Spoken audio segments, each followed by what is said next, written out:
F-Man и това е пети епизод от моята нова поредица F-Man Say Redstone. Както виждате, имам някакъв нов фон, който ме подобява малко Redstone, прилича на курешка. Все тая. В този епизод, който всъщност май е на две части, всъщност няма да е на две части, този епизод и следващия ще са предназначени да ви обясня как се правят няколко вида врати. Това ще бъдат 3 вида врати. Аз съм планирал 3D, може и повече да са. Едната от които е 3x3 врата, другата също 3x3, но е от слайм блокове. А третата е врата с ограда. Врата ограда. Врата от огради. Да, не знам как да се изразя. Първата, с която ще започнем, ще е тази с... Кое беше? Знаете ли какво? Ще започнем с тази 3x3 слайм врата. За нея ни трябват... За нея взимам в момента материалите. Вие ще видите кои ви трябват и ще си вземете. Трябва от тук гледам. Трябва ни ръчка, може да и теловна плочка, всичко може да е. Сега, ето това е. Ето това е най-основното. Трябва ни обсидиан, го забравих. Нещо, което не такова, може и основен камък, но за сървайвали е по-добро обсидиан, защото основния камък ви желая да спер да го щупите. Добре. Значи да започваме. Като за начало трябва да наредим 3 пистана. Не знам дали се вижда, но на мен много ми бърва. Не знам и от какво е това. Да е бърва така. Следно. Слагаме така 3 пистана. След което тук трябва да изкопаем дупка с дължина 6 и после да я запълним с обсидиан. Да. И едвам се движи това. Да.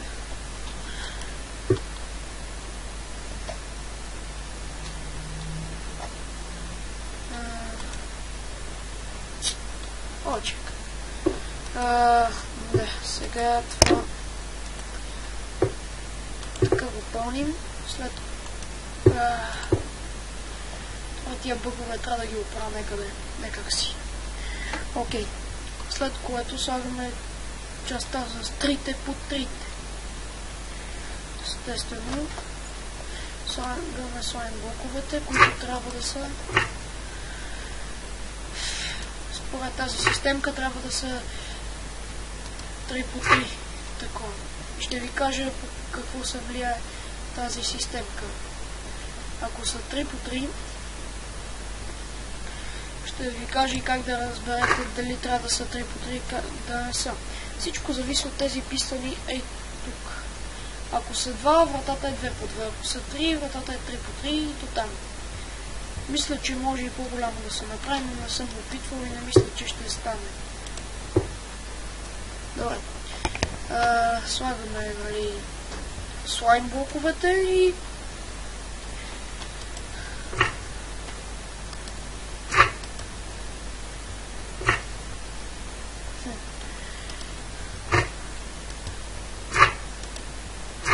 ето слагаме. Добре. Да, след което какво трябваше да се направи? Да. Трябва знаете ли какво? Ще спърза малко клипа, за да оправя някак си тези бъгове и ще се върна и да, до след малко. Ето ме оправих бъговете, не особено успешно, но мисля, че няма да има проблеми. Сега слагаме малко трябва да се доближим, но не е чак толкова. Май не съм оправил нищо. Ако някой знае как да оправите тия бъгове, да ми пише или пък да ми пише по скайп, аз мисля, че съм оставил в някои от епизодите скайп и такова. Да ми пише, за да ми покаже как да знам всичко. Едно от нещата, които не знам е това. Сета е. Сега слагаме. Ето така правим. Дигаме с 2. Ето така. И идва ред на окабеляването. Взимаме репитъра, слагаме го тук и го дърпаме на най-задна степен. Да. Взимаме и втория репитър и го слагаме на втора степен, след което взимаме редстоуна и свързваме тези неща.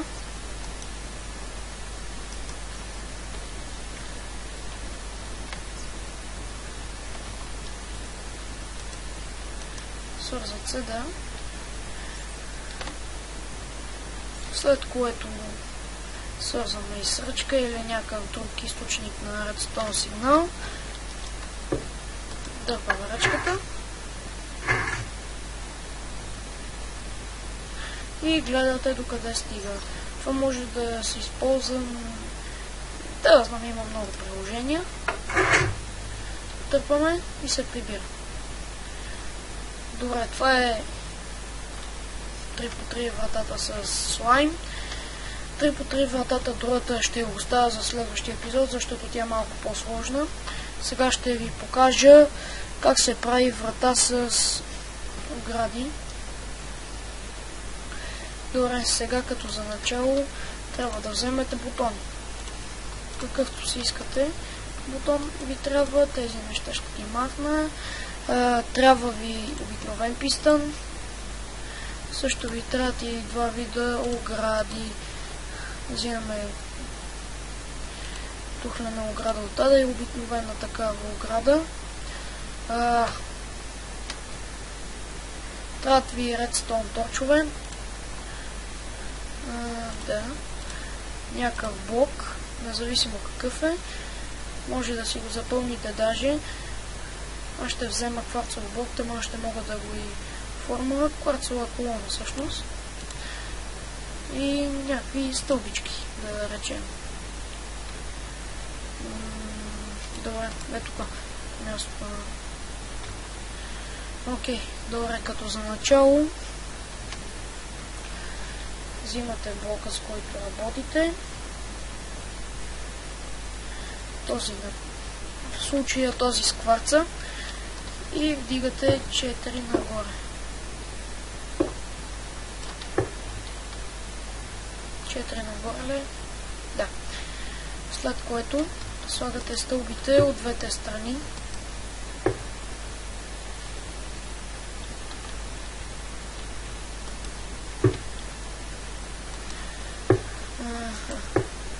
Добре. Слагаме стълбите, окей. След което слагаме и тук. И тук слагаме такова. Не може. Това го дигаме 4.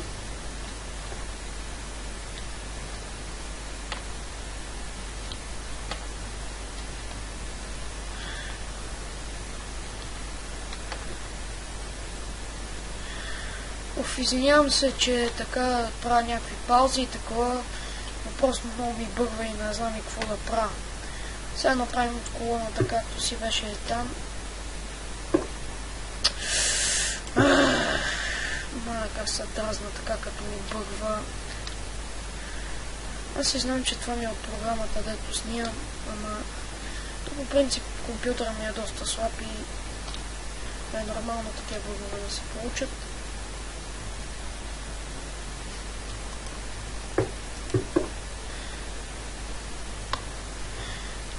Добре, когато успея да качат колоната догоре, мале, ще пусна отново клипа и вече почвам да се дразня.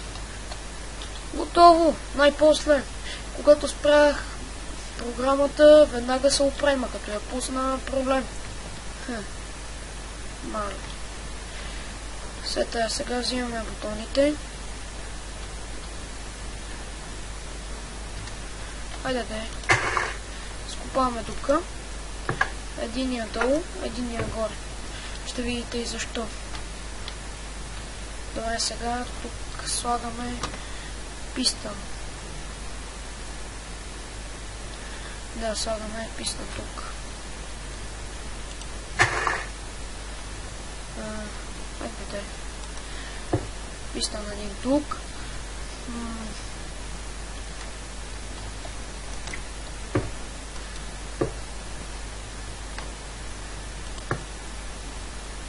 След което тук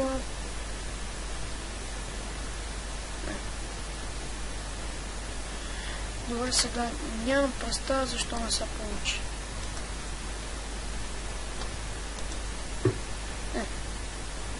Там се получава.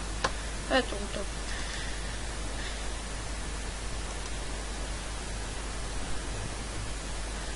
Добре. И така ги редуваме нагоре. Колкото си искаме, стига да е в обхвата на 16, защото пистона може да избутва само 16 блока, не повече. Затова ни трябва този обхват да търсим. В случая ние ще го направим. В случая е толкова гора.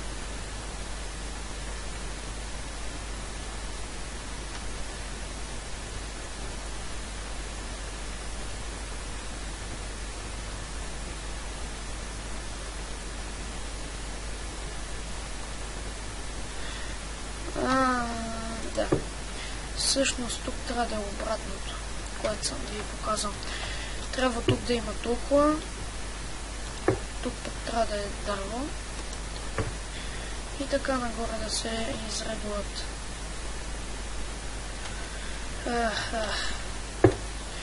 Изнявам се, че стават такива бъгове, не мога да правя хубави клипове. Това е заради компютъра ми, обвинявам него.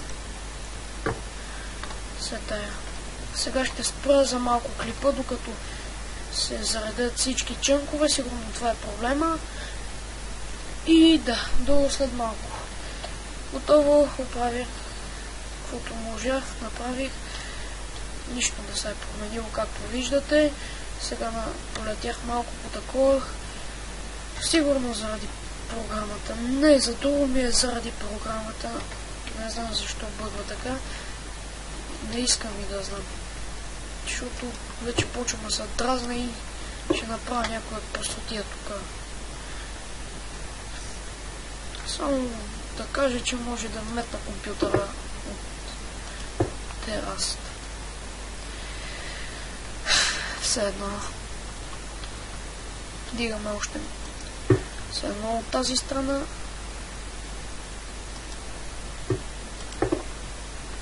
И добре.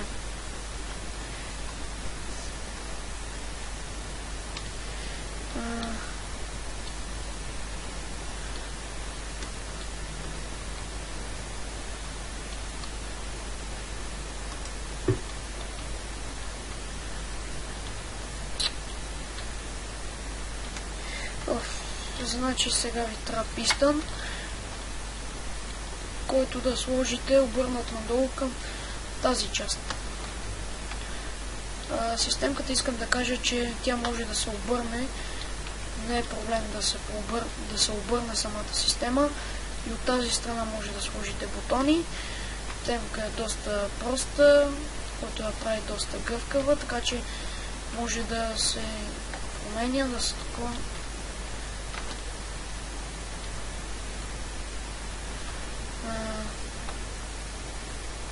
Слагате най-отгоре, след това тук.